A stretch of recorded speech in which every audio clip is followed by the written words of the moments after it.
Hello, welcome everyone. Thank you for joining us this Saturday afternoon. My name is Sasa Kayinde. I am here with Mr. Justin Bahunga, former diplomat in Uganda, and Mr. Celestine Sengiyumva, also a former diplomat and author on all things in the Great Lakes region. I'm going to let them introduce themselves further, let us know where we can read more about their work, etc.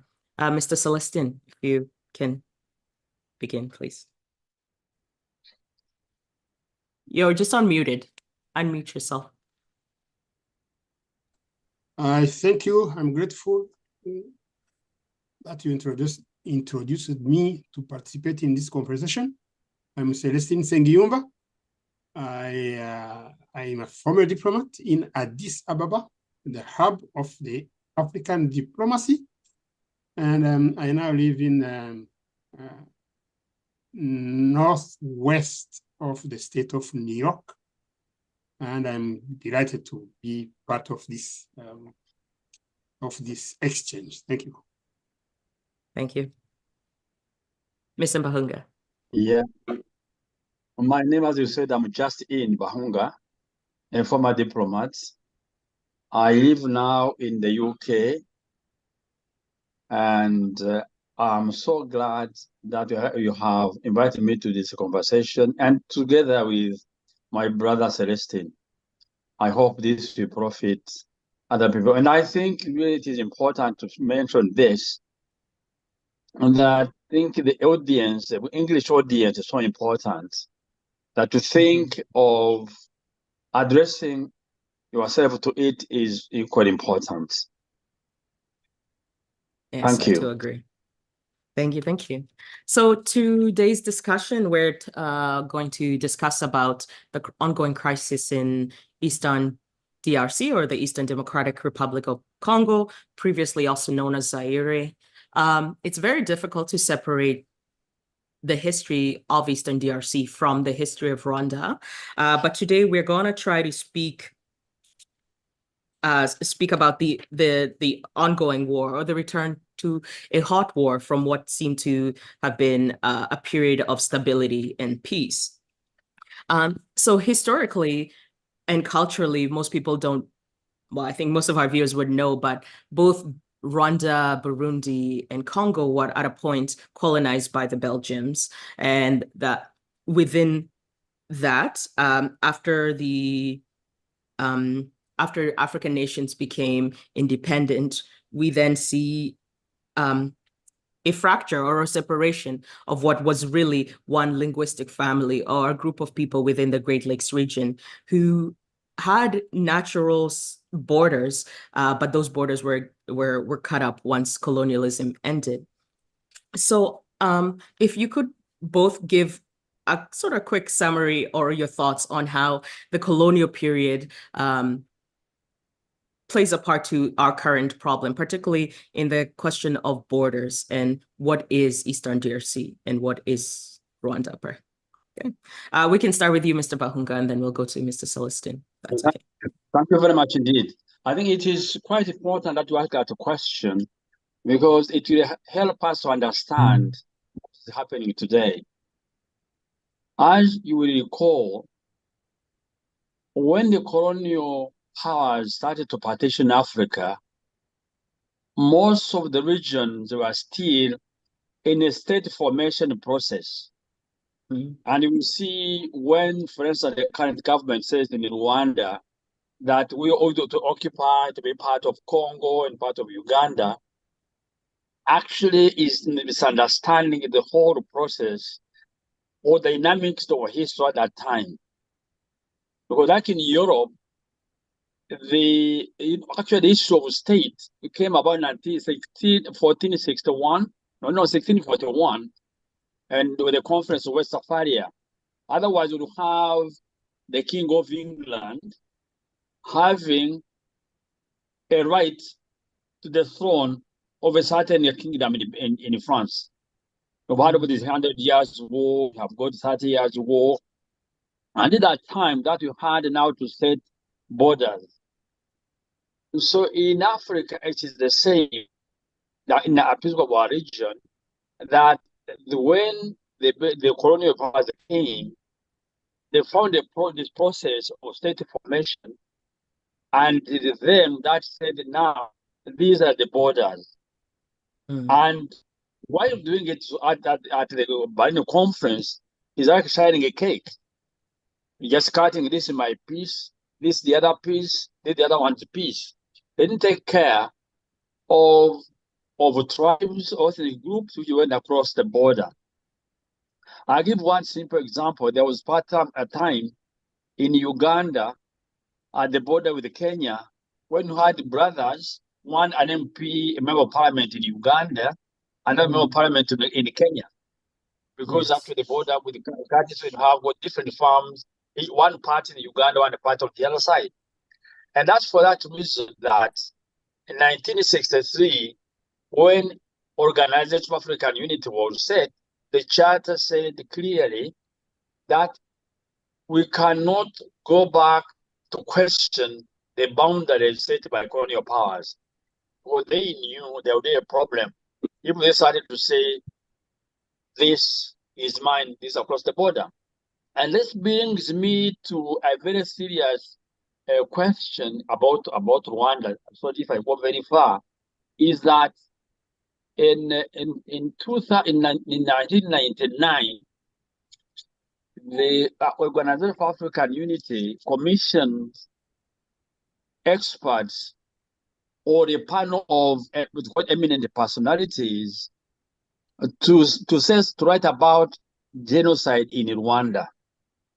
In the 60s? And in 1999, in its report, it said, in the report, which came out in July 2000, they urged African leaders that they're anxious of the doctrine of Rwanda, or current government in Rwanda, that feels it can intervene in other countries to support what they consider to be their kin and the kids. As 24 years ago. So that's to show the problem with the border. Now, if we came, and then we come now to Congo and Rwanda, again, I think it's one to point out that on the border between Rwanda and Uganda and the Congo, which was there at that time, the issue remained the same, that at the time of the colonial powers coming in, we had the people of Rwandan or speaking the same ethnic group on both sides of the border. And it's important to note that the North Kivu, where there is a problem now, the area of Ruchuru and the Masisi, between 60 and 80% are people who could say of Rwandan origin. They would say the same culture, but with same language. And the other tribes, which we call the other three tribes, Nande, Hunde, and Nyanga, they are minority. It is in Rwanda 1 to 3, and those people of Rwandan origin are both Hutu and Tutsi. But unfortunately, we see that the people of Hutu, but that's what I have to know. And by the way, this area of North Kivu is twice the size of Rwanda. I think people have to know. Rwanda is on 6,038 square kilometers, whereas North Kivu is 59,450 square kilometers. It's more than twice. So when you're not to speak of the war, I think it's important to know the size and how the population that lives there. With that in mind, I was wondering if I could just, if I could just cut you off. I wanted to bring in Mr. Sengiyumva here with a little Mr. Bahunda summarized us about particularly the history of the Berlin Conference. Who would you say are some of the important players in the region, and how would you say history that Mr. Bahunda just shared with us molded these players? Thank you. The main players involved in this region or in this crisis as we speak are not only the peoples or the governments of Rwanda and Congo. We have foreign interests. And also, as Bahunga said, we have also, we are still in a state of, in a situation of state formation. It is still going on in the region, and our leaders are still learning how to be, between inverted commas, national leaders. And that is a part of the problem we are facing, because our leaders who are still learning how to be national leaders get involved in flawed political processes, which produce leaders or government leaders with no or insufficient legitimacy, so that at the end of the day, you find our leaders just fighting to keep themselves in power instead of fighting their way to leave power into the hands of other leaders, and into the hands of other products of regular political processes.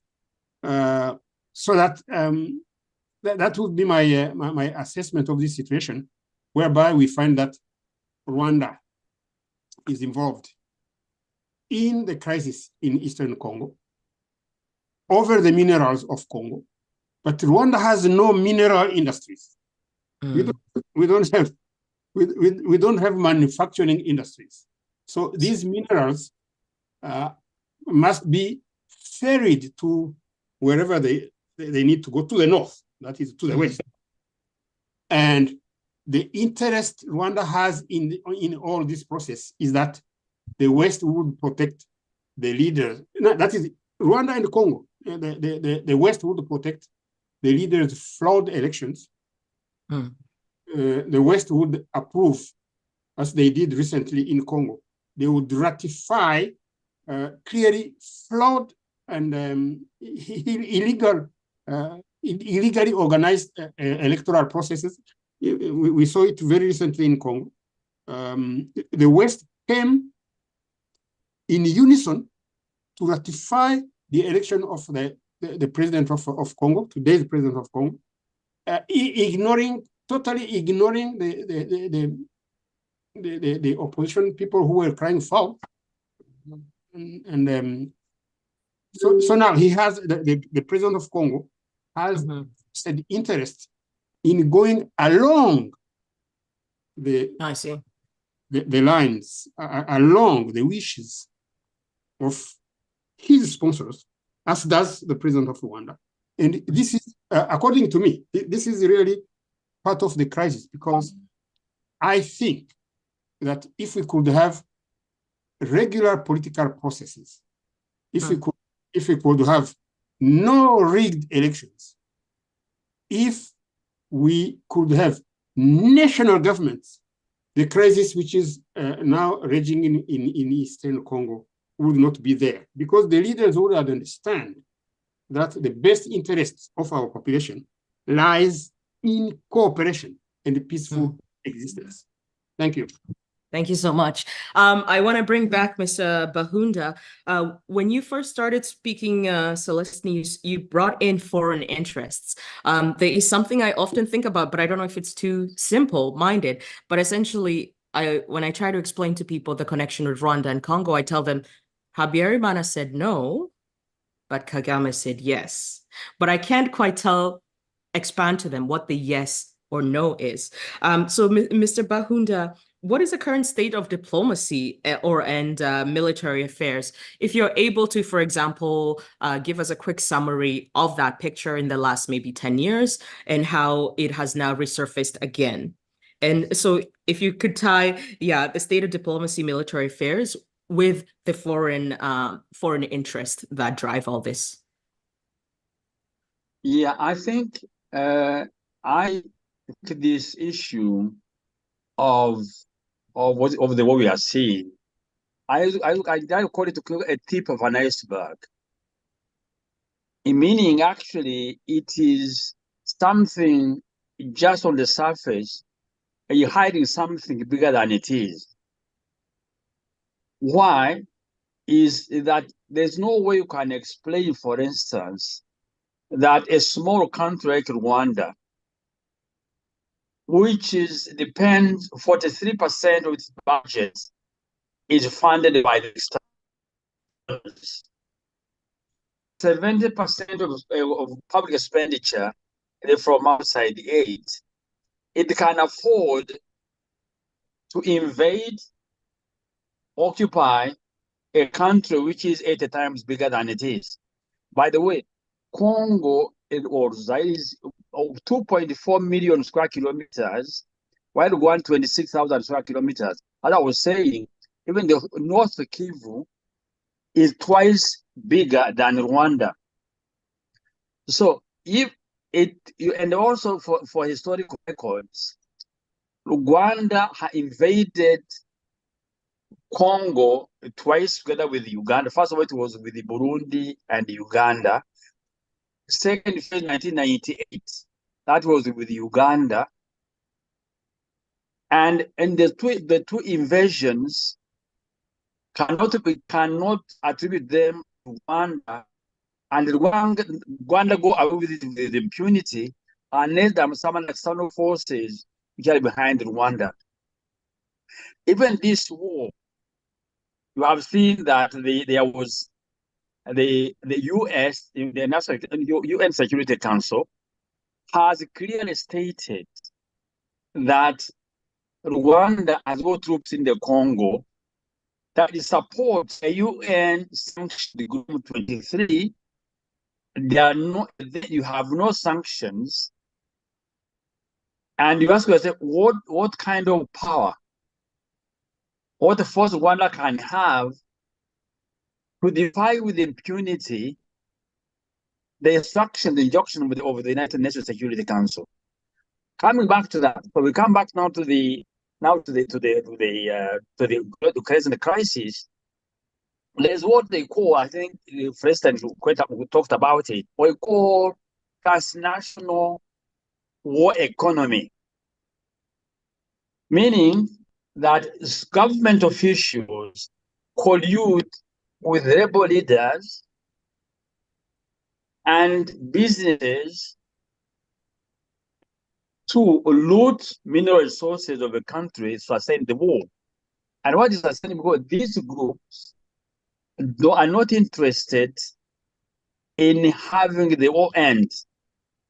I remind you again that in 2001, there was a UN report on looting of Congolese resources, and its conclusions that at 85 multinationals in the DRC, 57 companies, and 29 individuals exploited the resources of the Congo.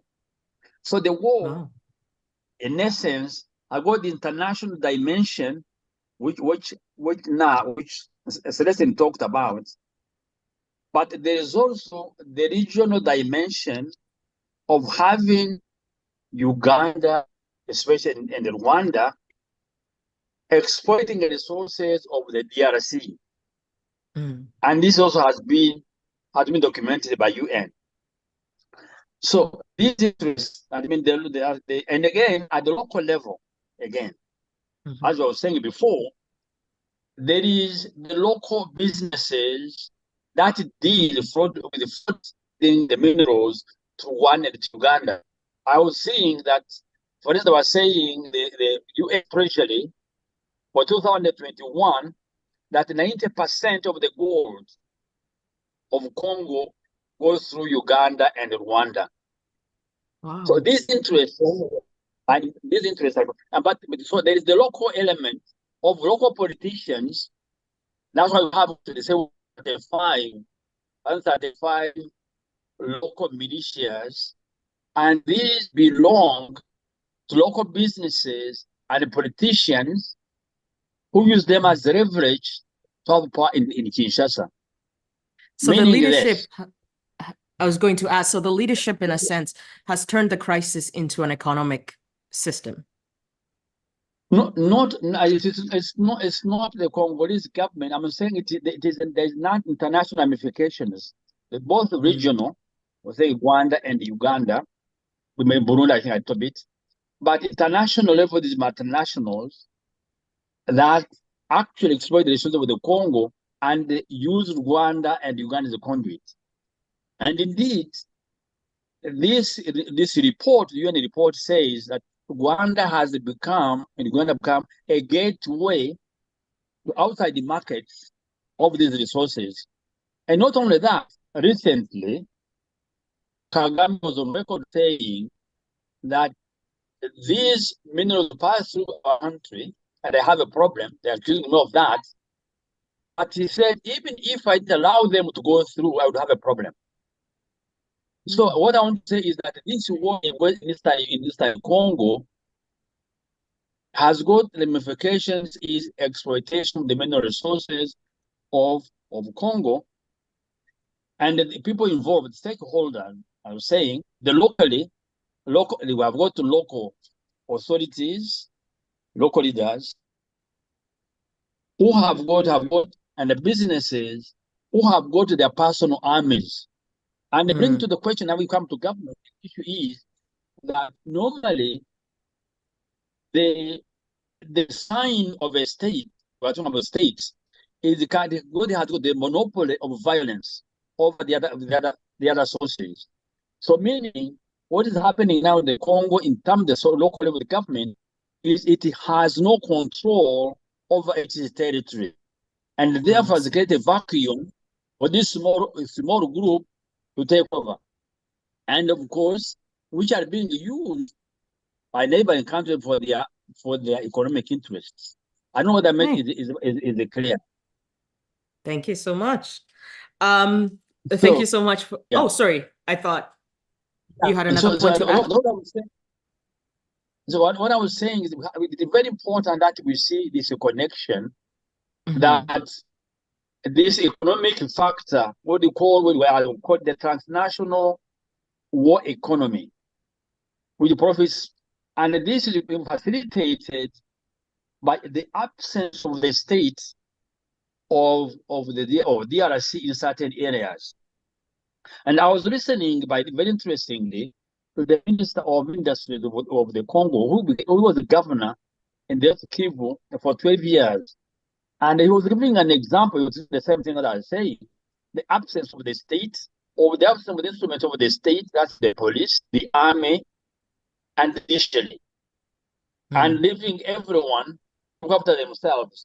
And he was giving an example saying, for instance, I was saying, there's one policeman per 156 square kilometers. Whereas, for instance, in Rwanda, where you have got 26,000 square kilometers, but got 33,000 soldiers.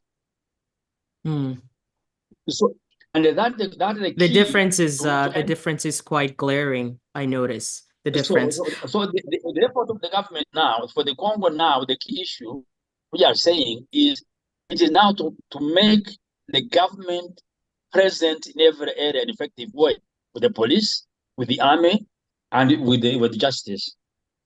Thank you so much.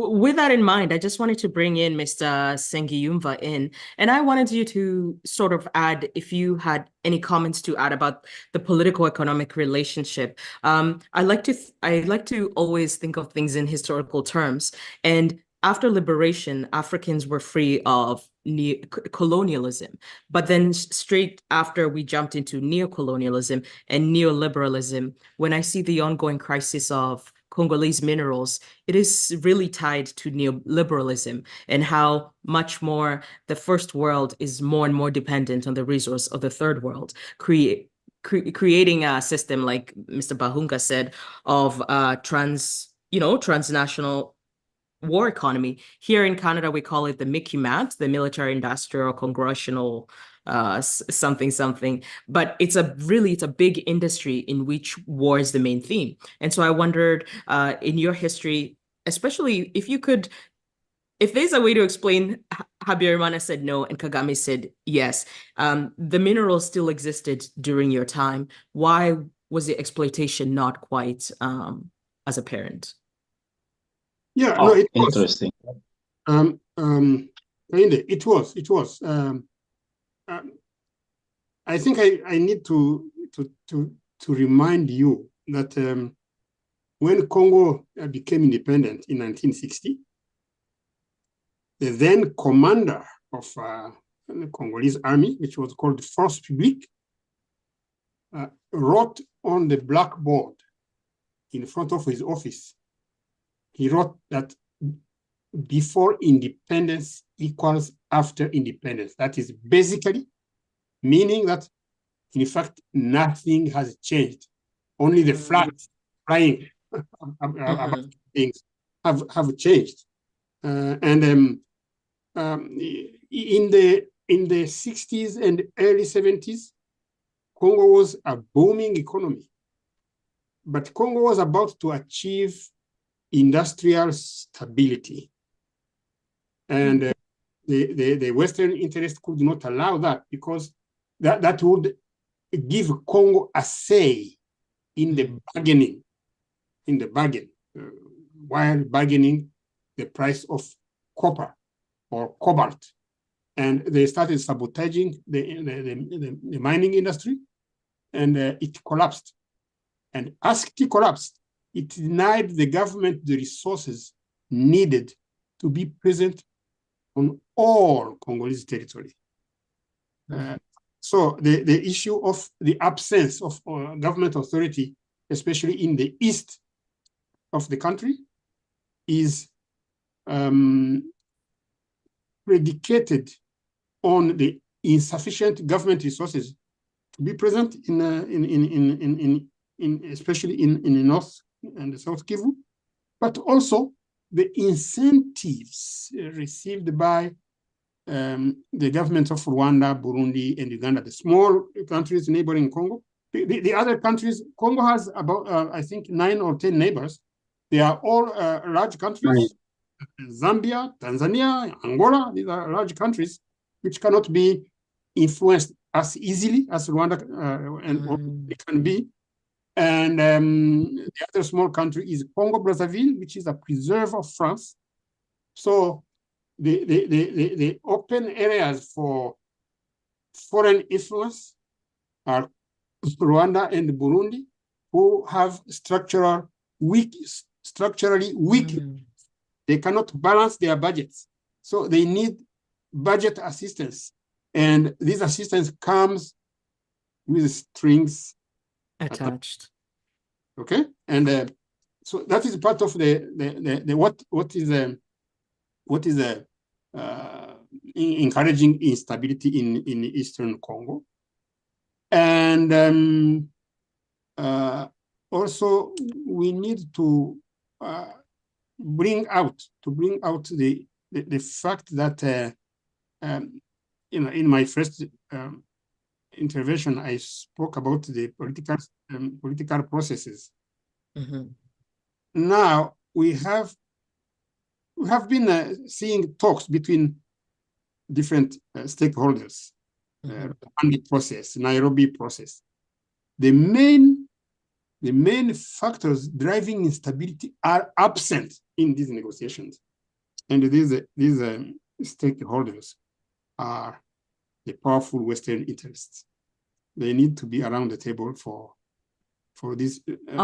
So if I might ask you a question on that, you're saying no matter how many talks between Congo and Rwanda themselves, if the foreign interests who are behind the scenes pushing everything are not sitting at the table as well, we cannot have a peaceful solution, or we cannot easily find solutions. Yes, because you see, Kainde, when these, I can call them puppet government, because we know how they come in power.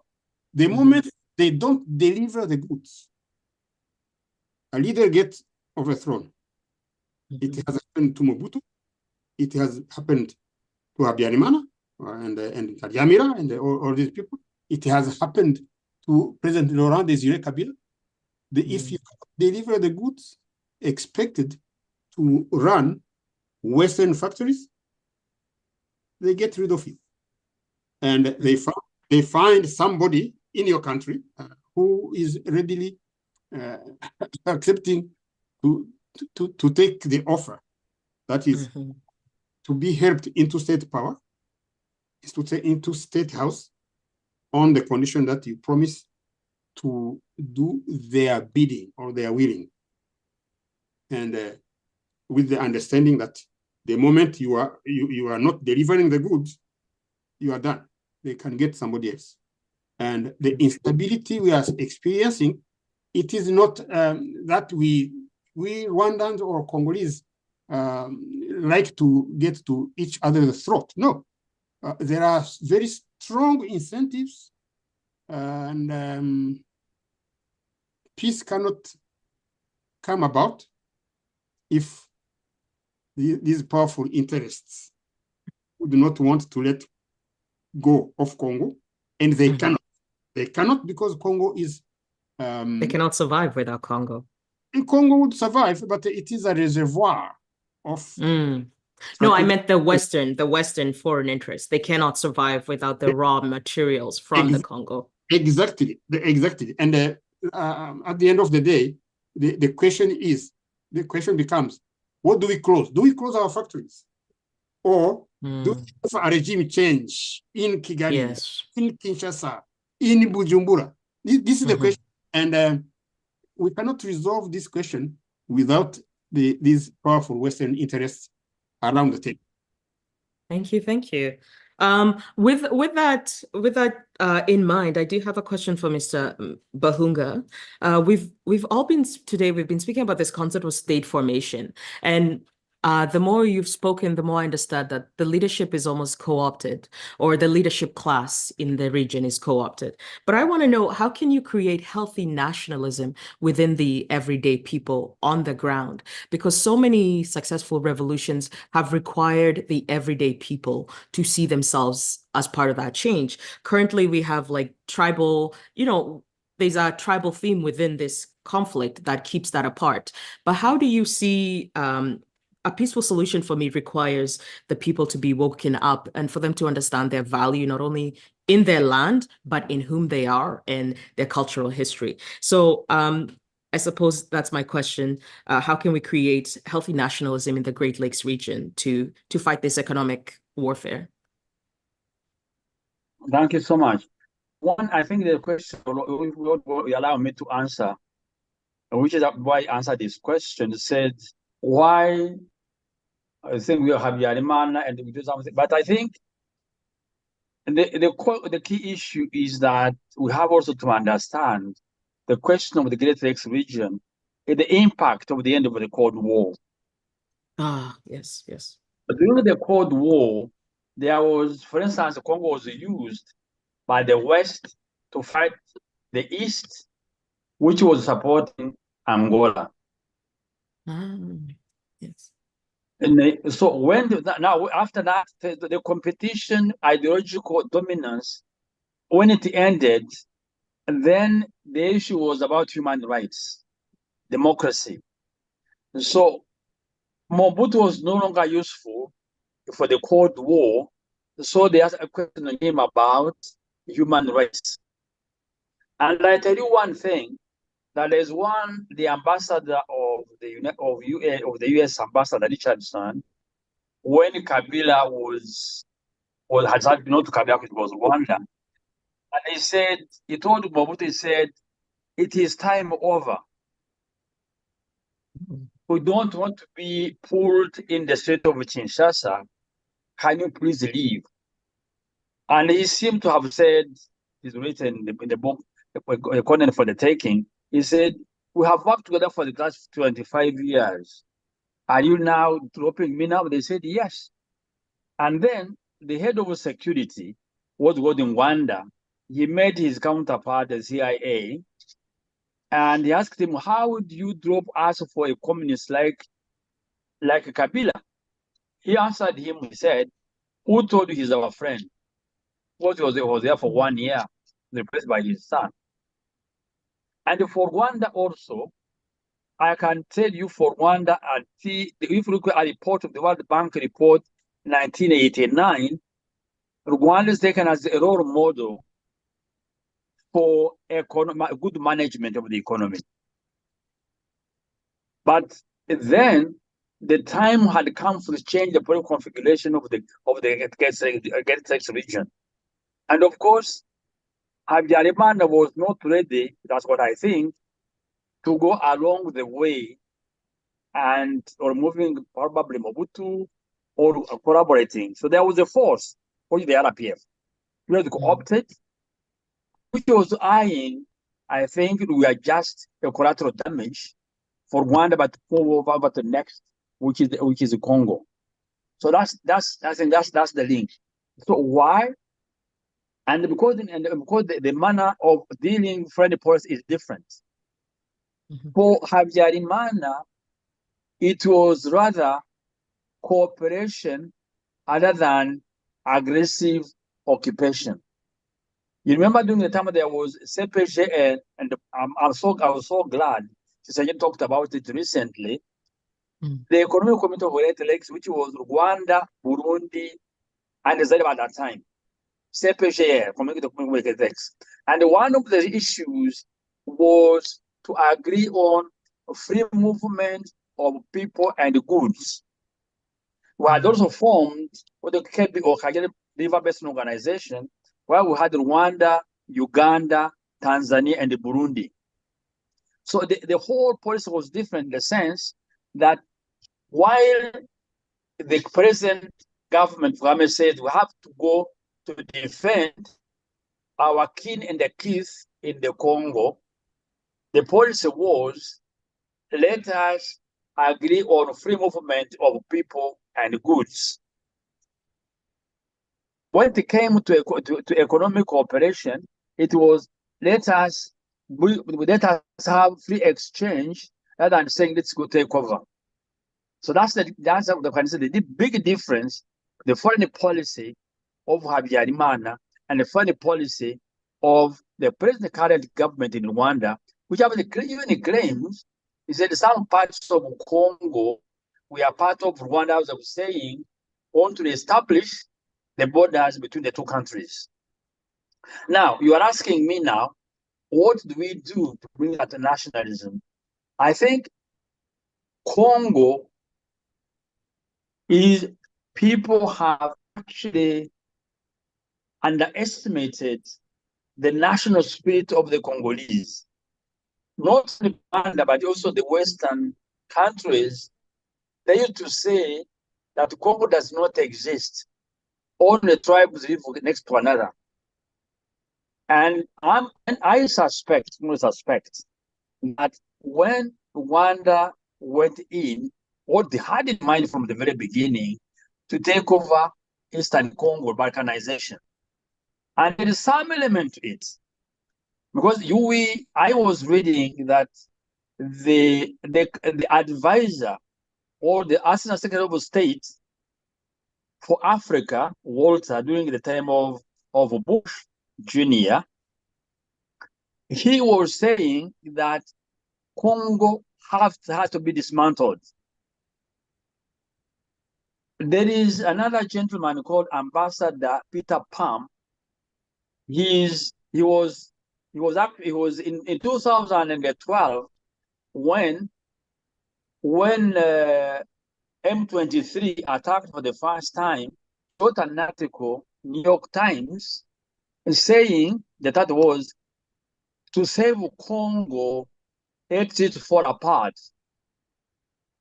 This gentleman came to be the special envoy of the US appointed by Trump from 2018 to 2020. So there seems to be a kind of, I don't know whether the deal with the RPF project, and some of the people in the West who thought that actually Congo would better be managed if it fell apart. The Yugoslavia method. I think now the people didn't expect Congo to be what it is. And again, when you come to in the Congo, as I was saying, the two invasions of Congo by Rwanda and Uganda, 1996, 1998, it was a crime. It was the war crime. No, it was not only war crimes, but a crime of aggression. Nobody ever questioned that.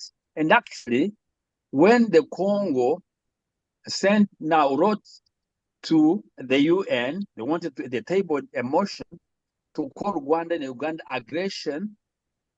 Remember, they had called the forces of Zimbabwe.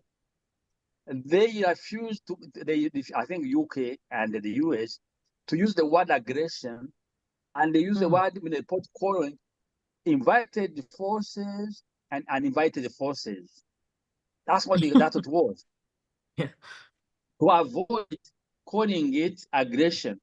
So but the point is, who actually, first of all, who funded that, and who wanted to have the capacity 2 years after the war to have that capacity. Now, as I was saying, and then since 1998 up to this day, there has been a kind of a policy of the neighbors of Rwanda to keep it unstable, funding those small groups, including M23, which after 1998 was actually out to come off when Kabila sent away Rwandan forces. They formed RCD, Rassemblement Congolais pour la Démocratie, which was replaced after when it didn't work out by CNDP, Congrès, National pour la Défense du Peuple by Nkunda. When it didn't work, it started M23, which is actually, all these are emanations of the manipulation of the Rwandan government to keep control of that area. And that's how we have to see it. Now, thank you. What I'm saying actually, that's why they were saying, and that's why I'm very glad about what they have to do. I think I'm very glad that the authorities in the Congo now understand the stakes at play. I told you I was listening to one of the ministers saying actually the key issue is not to bring people from outside, is to have the presence of the state instruments of power in every part of the Congo, which was been lacking for the last 20 years. And that's why you see the formation of the new army, professional, well paid, and big enough to control the area. That's the second answer, which I think is up to now, when during the war, Tshisekedi was voted 23% of the votes, whether they agreed or not, but at least nobody contested that he was the best. And it was on the ground that they have Congo DRC must regain its power, must regain its faith. Its image must be restored. And I think they're working on it. I do too. So I've seen such a change in their pride of being Congolese, and that's why I had asked that question, because I can see that there's a change in the steps of building nationalism and building direct cooperation with the state within Congolese society, I see. So thank you very much for that, Mr. Bahunda. I wanted to ask Mr. Sengiyuva the exact same question about creating healthy nationalism, but I also want to add, with Rwandan's history of historical aggression towards Eastern DRC, are they ever at risk of having that reverse balkanization happen to them? More and more as this goes, I really do wonder, not only will the conflict spill over Rwanda, but does Rwanda risk also losing some of its territory if a nationalism can be created that unites both the people in Western Rwanda and the people in Eastern DRC? So those are my two questions.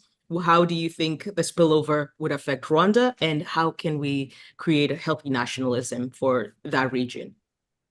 Ms. Kainde, before going to that one, I want to give you Yeah, of course. a scale of values, of labor value,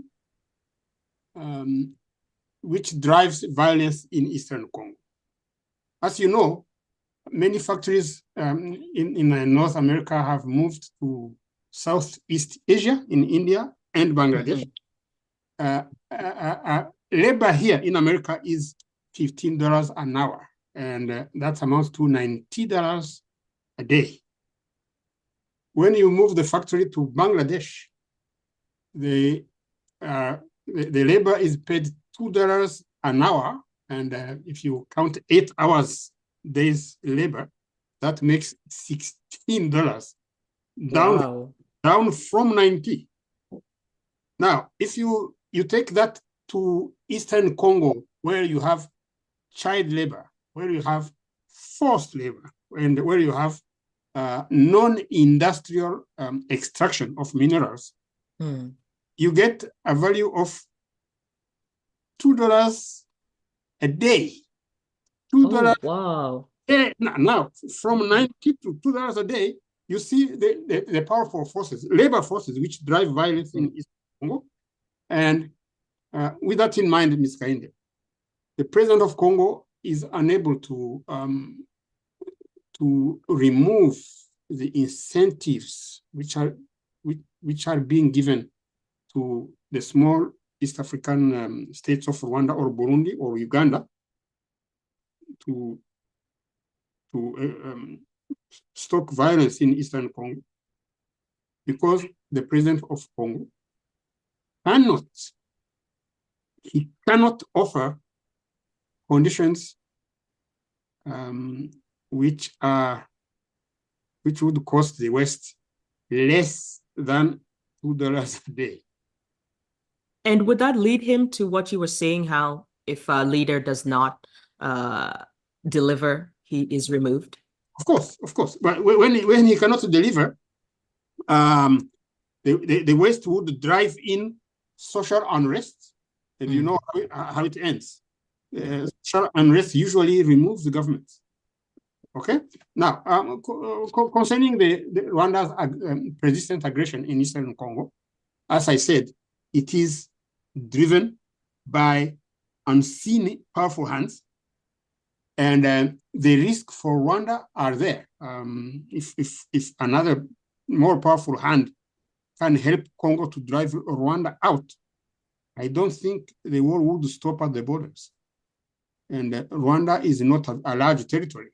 It is, as Justin has told us in this conversation, North Kivu itself is about 3 times the size of Rwanda.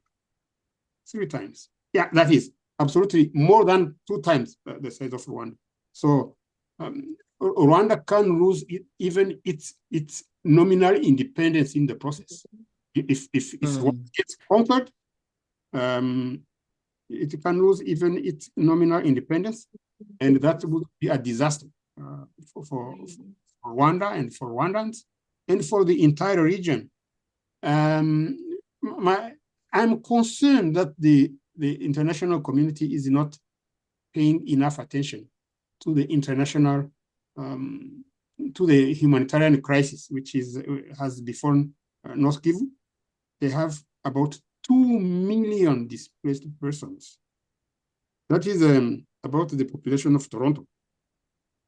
You know, while as you speak for this, let me bring you in another question so that you can round it up. But why does the mainstream media seem to overlook the humanitarian crisis? You just said 2 million people, and it's reminding me about how the news cycle right now is constantly speaking about Gaza and their lack, their famine and they're in siege. But the people of Eastern DRC are in the same conditions. What do you believe is a reason why there's never comparison to the crisis in Ukraine and Gaza as you were headed there? It's because it would be you want to have the West shoot their own feet. They would not. Yeah, because they control the media. Yeah. They control the media, and they cannot be crying foul to what they are doing in Eastern Congo, encouraging violence for profit, and it appears that the predicament of Black people in Eastern Congo are not valued enough, like, say, the population of Gaza or the population of Ukraine. Because these people have no role, they have played no role in bringing upon themselves this crisis. They are innocent. They are peasants, farmers. They just grow cassava and beans, but many of them don't know that these cassava and beans and crops are sitting on strategic minerals. They don't know. They are not aware, and the least they deserve is compassion. And I would want the West to show themselves to be much more compassionate about the plight of these people who are victims, and also in order to end this crisis, to accept mutually beneficial exchanges. That is, to value the minerals of Eastern Congo at their real value, instead of taking these minerals on looting or pillaging conditions. That is what I need to say about this one. Thank you. Thank you so much for that. Mr. Bahunga, same to you. I just wanted your comments on how you see any spillover into Rwanda from this crisis, and why the humanitarian crisis is not, the mainstream media ignores it. Your point of view, please. Thank you. Yeah, thank you. I think there are two things. I think the issue of personalities. It is possible, not even impossible, but personality is actually quite important to analyze their characters, Tshisekedi and Kagame. I think I tend to think that, and he says it publicly, Kagame doesn't fear war. He likes war. That he is an expert in war. And whereas for Tshisekedi, he says, if I can avoid the war, I'd better not do it. So there are two people who are completely different.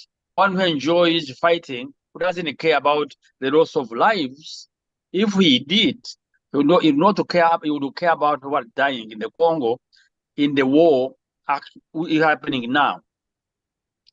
So one way, I think many Congolese would say that, and I think he agrees also, he will not have peace in that part of Africa or the region when Kagame is still in power. There's a conviction about that. So some are saying, why don't you walk over when you can? Because I think he's in the process of training a real professional army, and act next Rwanda, pure and simple. The other option is, why don't we help Rwandans help themselves? When they say you can't export revolution. And there is people who suggest that they say the level of tyranny reflects at what level people are prepared, or how much they value their freedom, and then to make necessary sacrifices to get that freedom. So how do we, meaning actually, people are saying, why don't we, Rwandan themselves, do that? Why do it? But I was saying there are two options. Some are saying, we don't know which was going to win. Well, it's Sekedi, who says, let's avoid what you can, and probably help change happen from inside other than ourselves. Or those who say, let's walk over and end the problem. That's the first part of the question. The second, I go further and say the catastrophe in the Congo, according to the official figures, I heard from the president himself, more than 10 million people have died in the Congo because of this wars. It was 1993. 10 million. That's the population of Congo, Mauritius, Botswana, about 5 or 6 countries in Africa. And you have 7 million internally displaced persons in the Congo. 7 million. Mm. And which have been added the numbers that President was talking about, for this recent displacement caused by the current war. So the other point is saying, why the West? What do Africans know about this? What about the media in Africa not talking about it? Because some of the people, and actually that's the key, one of the key problems, that killing, when in the West see that, and Africans are not reacting, today, up to this day, I haven't had an African country condemning the presence of Rwanda troops in the Congo when there's all elements evident to show it is happening. Mm. It is the US, it is France, it is whatever, even if they help, why is not happening? So it comes to a point saying, at the end of the day, Africa don't care. Life don't matter in their way, in the value system. And you know, one time, Museveni said, I mean, I don't agree with him on everything. He said that Africans, when they say that Europeans bring us to problems, he says, blame Europeans. He said it's like somebody who goes to the market, gets drunk, and on the way he sleeps on the west side, and the thief comes and take his wallet. Then he goes home and tells his wife, he said, my dear wife, I was just having a rest, and someone took my wallet. He said, of course, stealing is bad, but you cannot tell me that sleeping on the street is okay. So I think Africans have to sort out their problems first. There is one video I will send it to you for some time. I thought I would send to you before to play it, about Congo. He said, in the Africans in general, why do we lose 10 million? And by the way, the 10 million who have died in the Congo is equal to the number of slaves that reached the United States, just America. Wow. The same number. And took that 10 million was over 300 years. The 10 million today is only in 30 years or 25 years. And it doesn't make headlines in African press. It doesn't make headlines that the OAU, there's no condemnation. And as Museveni said, actually, I would definitely say those are the thieves. They don't care about human beings. But what about Africans? African leaders, African people? Why it doesn't arouse that sympathy? Even when, like that's the Europeans saying, people volunteers going to fight in Ukraine. How many Africans I've heard to say, let us go in the support and end this war in the Congo? So I agree that you should not, but at the same time, these things cannot happen. These minerals, we're taking these minerals. Go through which country? They both say middlemen are Africans. And I sometimes compare them to during the time of slavery. It is African local chiefs who went to the villages, captured African. So the responsibility must be shared. You were cutting out a little bit, but keep going. Yes. Okay. Yeah. So that's what I'm trying to say is actually, I agree with this that actually the Westerners will do something, but we Africans bear a lot of responsibility in what is happening to them. Thank you very much. And so the in the Congo is a shame. What happening is a shame one to African, to humanity. That is happening. People can just sleep and feel that it is okay. And they start blaming someone else. Thank you. Thank you so much. With our closing thoughts on this, I do really want to thank you. I encourage a lot of young Rwandans to always look at Congo because I don't think we can separate 1990 to 1994 from what happened. That statistic you just shared, Mr. Bahunga, is really disturbing. 10 million slaves over 300 years versus 10 million Congolese over less than 10 years or 20 years. Very, very disturbing. 1993, yes. About 30 years, yes. Wow. There's something Mr. Sengiyumva said that actually reminded me. He's talked about getting mutually beneficial systems or approaches, and it reminded me of BRICS. And I'm not saying that BRICS is the answer, but one of the things they try to tout as their face is this concept of mutually beneficial contracts, mutually beneficial states working together. You have this, I have that. Let's exchange so that both our people can be strengthened. And so that is also what I really believe. I think Congo is sitting on wealth, and that wealth requires, mutually beneficial partners who will work with them to either create industry, to empower their own people. Yes, go ahead. Actually, it is, when you speak of the West, I think you have to be very fair. All these businessmen, if they be the West or East or North or South, are the same. Mm-hmm. You know that now, when he went to the contact which was made between the DRC and China, there's so much corruption that the president said that his government has had to go and negotiate some of the contracts. Wow. People made the millions. And even now, these minerals, the names which were identified, you had the ministers, and the one actually of the Ministry State of Security. Wow. And I think that has put on anti-corruption group. But the point I'm making is that we have not to choose masters, but to be independent. We go down to say, let's leave the West and go to Russia, let's go to China. No. The business are the same. You have to be able to negotiate, and negotiation, it will be, I think he said it again, let's say it is accountability. Accountability can only happen with democratic system of government when the population can put their leaders to account. If it is not there, they will steal. You have seen even in the developed countries.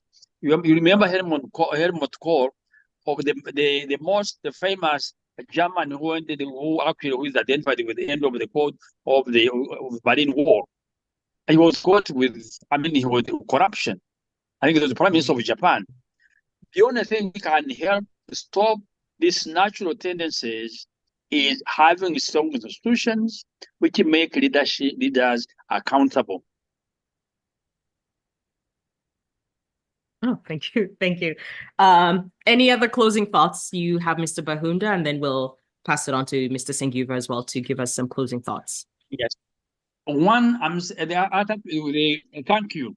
What I was saying is that you have to remember that what is happening in the Congo is the tip of an iceberg.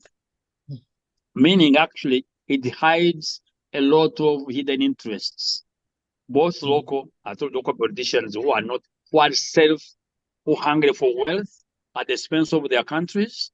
Have got a regional dimension of countries around, and which countries actually are not very government. They are cronies which are close to the systems. And on the international level, what multinational companies, I told you that there was 85 multinationals in the Congo that almost control their governments because they are the ones who finance many times the leaders who want to get into power. And that's the only way to do it is to have systems of government that are accountable, that people can bring them to account. You cannot change the natural tendency to steal or the greed, but you can put systems in place which make it more difficult for them to steal. And if they see they're stealing, they can't get away with it. I think that's the way. And for Congo, What my personal assessment when I follow the Congo is that for the last 30 years, they didn't have a national army. They're making it now. There was no president of the state. As I said, one minister was saying it. So what they're trying to do is, how do you create this trained, professional, and the police to occupy the space? But in the sense of government institutions, people would look for, they would use this vacuum to create their own armies as is happening now. But also, as he said, I mean, they said, actually, he was saying, what I want to do is saying, what I want to do is to have an army in such a way that any neighbor will know that he messes up with us in the next 48 minutes, we shall be in its capital. That's the only way they feel, as the government feeling in the Congo, they can defend themselves, not depending on SADC forces, East African forces, or mercenaries. They are conscious of that.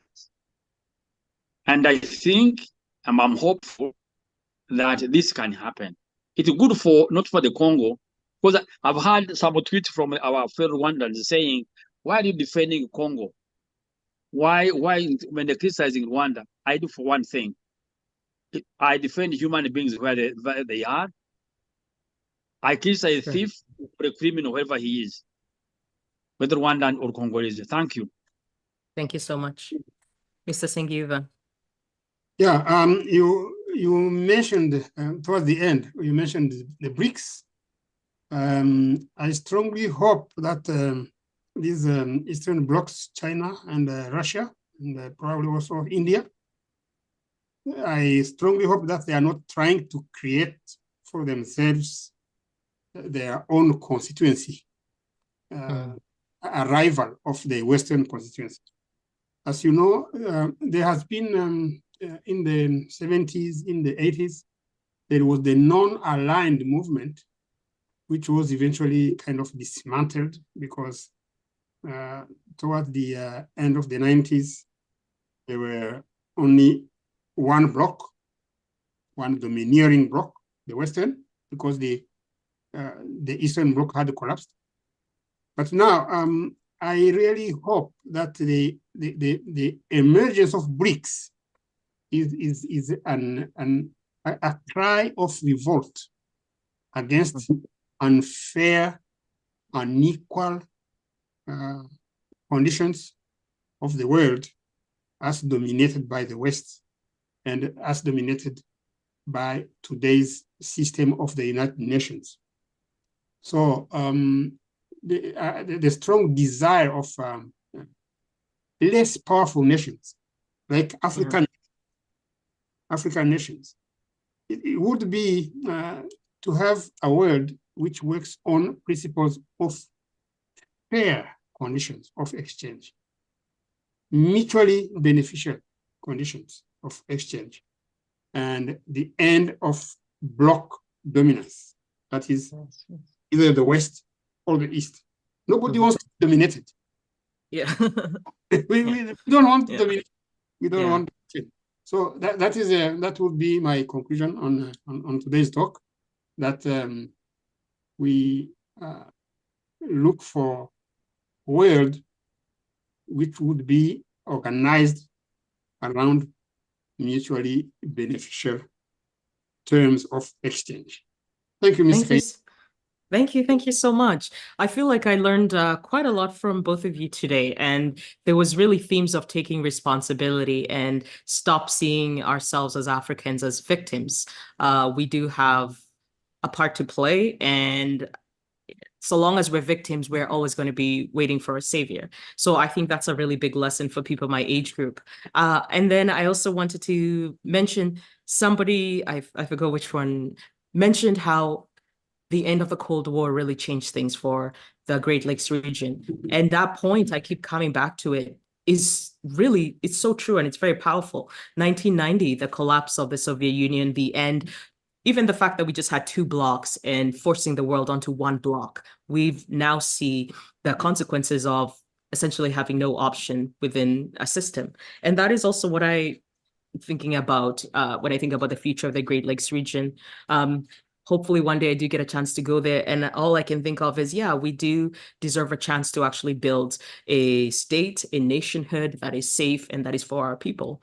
And I think people like you are a treasure because you pass on a lot of knowledge to people my generation, and we really thank you for your time and your contributions for everything. Thank you very much for spending your afternoon with me today.